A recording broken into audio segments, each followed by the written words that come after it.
Nous voici en partance pour le pays des géants, le Saguenay-Lac-Saint-Jean. Notre mission, d'une part, assister au lancement officiel des préparatifs pour la Coupe interrégionale qui aura lieu à Alma le week-end de l'Action de grâce du 8 au 10 octobre cet automne. Et de l'autre, prendre le pouls des passionnés de soccer dans cette belle région du Québec. Le Saguenay-Lac-Saint-Jean nous attendait tout entier avec ses montagnes imposantes, ses grands espaces verdoyants et bien sûr son lac splendide, aussi accueillant que sa population. D'ailleurs, Alma, où nous faisons notre premier arrêt, porte, avec raison, l'étiquette de la ville de l'hospitalité. Nous avons pu le constater très rapidement avec des poignées de main franches, des regards présents et bienveillants et des sourires chaleureux au bar Le Lion Bleu où avait lieu le lancement. L'événement que nous lançons ce soir, la Coupe interrégionale d'Oula, les finales des Ligues d'Oula au Québec.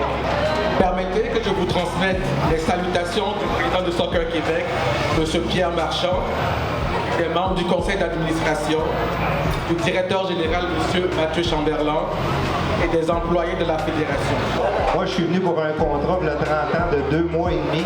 Ça fait 30 ans que je suis ici, fait que faites attention à vous. Vous allez voir, les gens sont super accueillis. Les 7, 8, 9, 10 octobre 2022, encerclez ces dates sur votre calendrier. Nous comptons sur votre présence. Merci à tous et bonne fin de soirée. Au nom du soccer québécois, nous vous remercions de votre chaleureuse hospitalité et à toutes les équipes du Québec, nous dirons Alma vous attend les bras ouverts.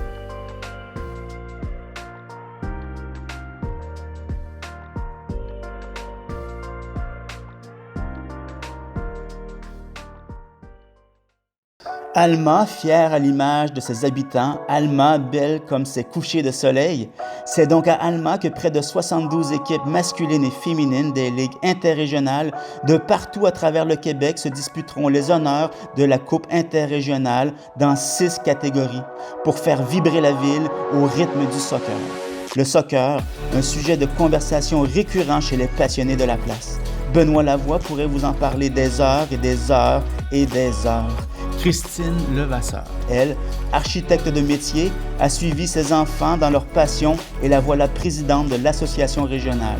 Des histoires, il y en a d'autres, celle de Patrick Mignot, président du Boréal d'Alma, celle de Maxime Pépin, directeur général du Venturé du Saguenay, celle d'Olivier Chartier, de Rafik Attala et de beaucoup d'autres encore. C'est un beau sport, le soccer, c'est un beau sport de regroupement familial, accessible à tout le monde, la course à l'extérieur. Je trouve que ça représente vraiment notre région, qui est une région de fraternité et de sport extérieur plein air. Le soccer, on en joue à Alma comme on en joue à Arvida, où nous avons fait de belles rencontres pendant un festival. Le bonheur dans les yeux de ces enfants nous confirme que le soccer est bien vivant au Saguenay-Lac-Saint-Jean. Une légende raconte que dans ce pays de l'immensité, parfois le soir, quand le firmament traversé de lumière céleste se penche pour tutoyer la surface du lac, un rideau de brouillard se dresse entre le mortel et l'immortel. Et à l'abri des regards, des géants sortent de l'ombre pour taper dans un ballon aussi gros que le soleil couchant. Peut-être les verrons-nous, ces géants, à la Coupe interrégionale en octobre prochain. Allez savoir. Ce qui est sûr, en revanche, c'est qu'au Saguenay-Lac-Saint-Jean, dans chaque humain, il y a un cœur de géant. Et comme vous le dirait probablement Benoît, Christine, Patrick, Maxime, Olivier, Rafik et tous les autres, dans chaque géant, il y a un cœur de soccer.